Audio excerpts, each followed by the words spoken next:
From the far reaches of the Milky Way galaxy, it's Retro Nerd Girl with a film review for you.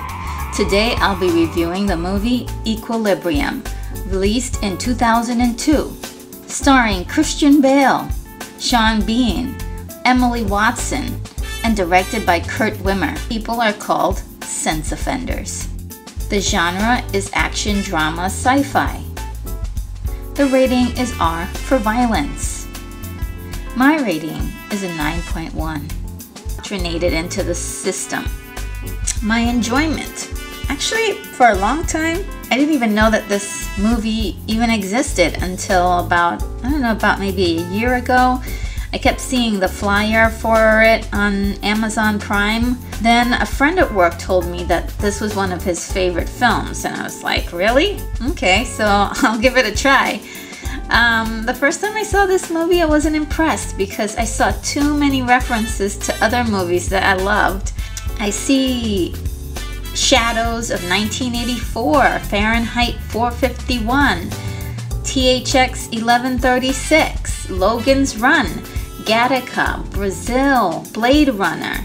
I was all and I told my friend how I felt, and then he was like, no, you've got to see it again. And then I just said, you know what, let me just look at it one more time and see if maybe, I was putting too much emphasis on the fact that I'd seen a lot of the stuff before and not opening up my mind to what was new about this. And so I watched it again and I decided to give it another view, and I'm so glad that I did, because the second time around I actually became a fan and I saw some brand new subtleties to the film that I hadn't noticed before, and I really enjoyed this film. An hour and 47 minutes is not very long, but there are some scenes that are sort of stagnant. I don't know, I felt like it could have moved a little faster on some of the points, and just some scenes totally discarded altogether. I have a lot to say about the story. The story has so many great ideas, and it drips with symbolism everywhere, and that's just great. I love when people take that much time to provide little bits and pieces for your eyes to catch on to in a movie. Preston meets Partridge's sense-offending lover, Mary O'Brien, and her last name is a possible reference to the O'Brien from George Orwell's novel 1984. There's like little things like that. I thought that was pretty clever. But what really hurts this film is the things that just don't make sense.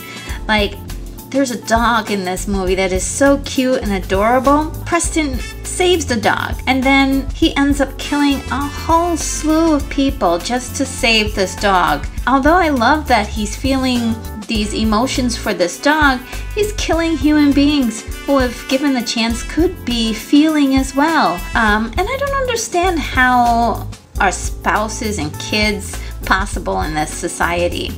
Why not just have children incubated like they did in Logan's Run? It kind of makes sense because it seems more logical. This way no one can grow into any attachments. But in my opinion, it doesn't tank the film totally, because there are a lot of things to like about it. The idea of this kind of utopia seems silly to us now, but it's not a new concept. In Fahrenheit 451, they were actually closer to realistically portraying this kind of world. The drugs they had everyone take were to make them happy, and they ignored negativity in their world to the point they could be controlled.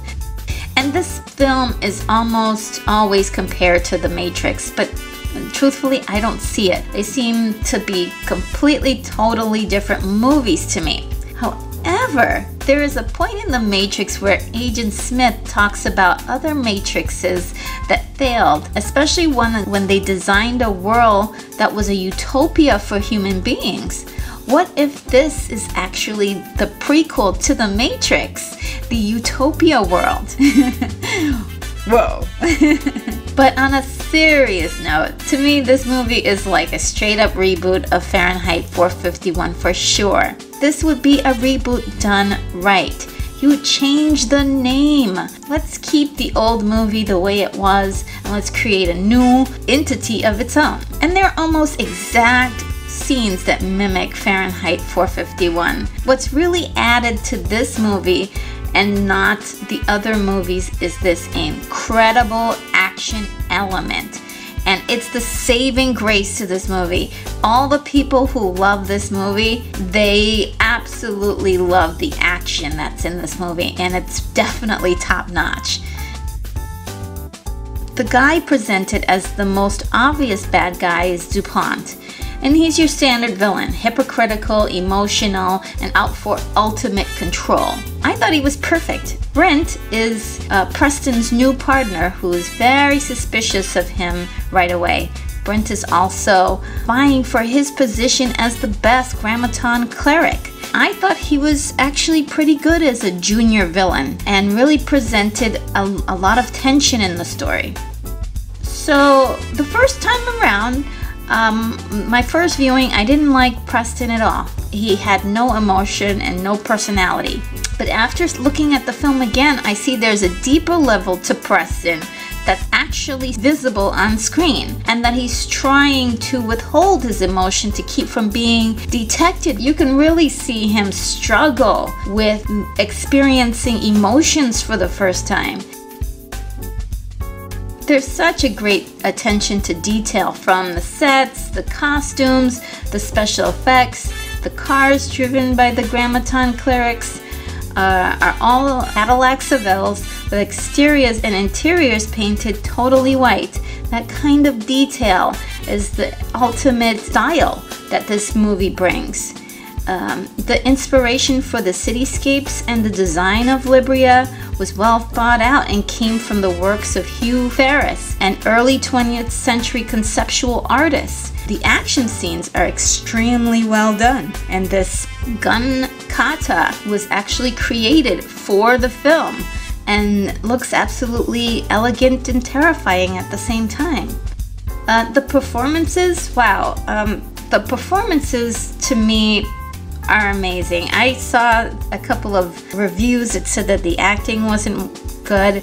I disagree completely. It really has a deeper meaning watching it a second time. How could I miss all of this detail the first time?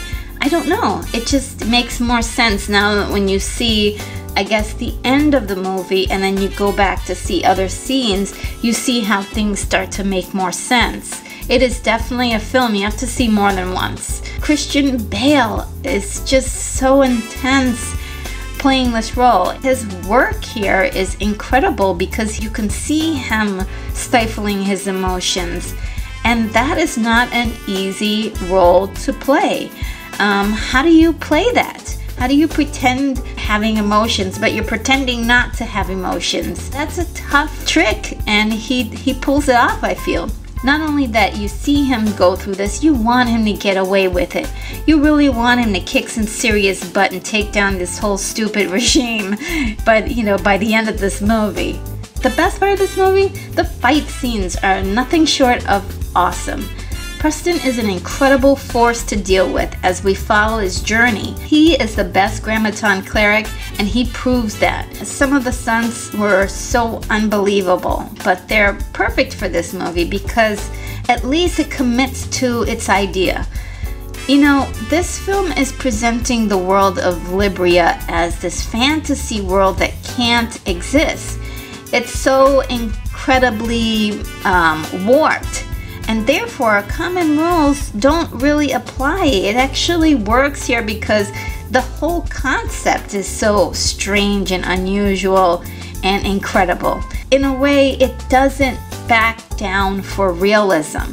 It goes all in and presents this incredible, stylish visual. Then there's the gun fu and the gun kata. That stuff is amazing. It reminded me of something you'd see drawn in a comic book. And I also enjoyed the 1984 hyper-stylized propaganda. It just really, of course, brings me back to that old movie, but it further enforces the idea of this world that is something that would be in a fantasy. And that's what this movie is. This is a fantasy film. And when you try to rationalize it into like reality, it just doesn't make sense, because this is the kind of stuff that you would read in a comic book. The worst of this for me is that there's a lot of violence in this movie.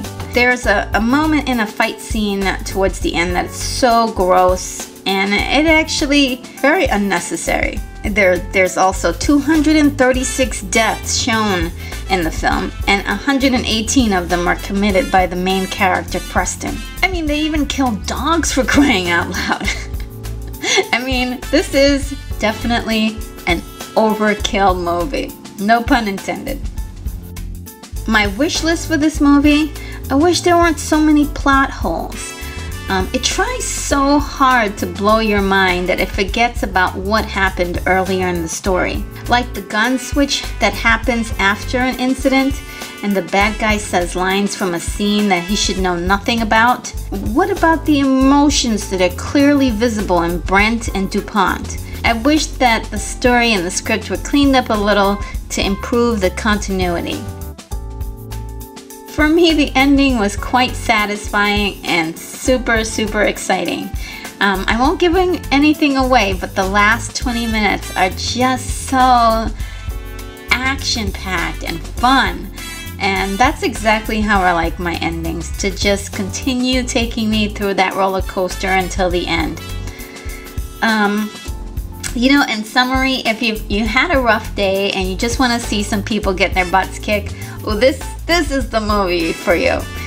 It's got lots of swords and lots of gung fu, and it's got poetry, it's got incredible style, and this movie is so bold. It goes through great lengths to commit to this world that it created, giving us, you know, like a little warning about a possible dystopian future. The lesson here is that our humanity is worth living for. Good or bad, our emotions are what truly makes us alive, and it's the last thing we should ever want to give up.